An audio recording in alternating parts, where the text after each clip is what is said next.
Hi folks, we're over at Mary and Gene Frederickson's house. This is R.D. Olson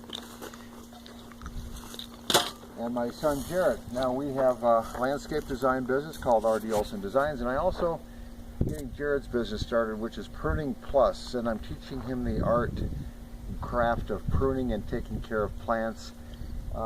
This landscape's about 15 to 16 years old. You can see it's already quite overgrown.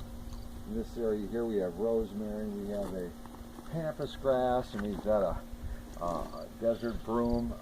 We've got on the other side another rosemary.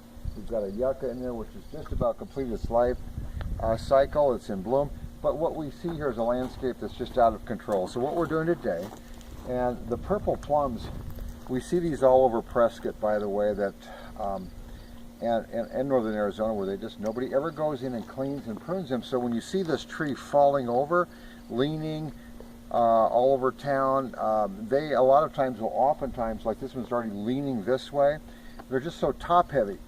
Every year the plums need to be pruned.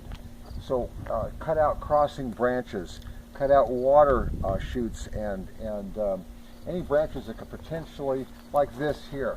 If Jared, if you'll come in, I'm taking out all these little branches while I can, because they're crossing. They're crossing, and eventually, like this branch here, will create a potential break area, a weak crotch, and it adds a lot of unnecessary weight to the tree. So I'm taking all this little stuff out. And if you do it every year, it's not a big deal. It's when you let it go. It's when you let it go and you want to get on the inside. Like this, if we look into here, these two branches are growing in competition.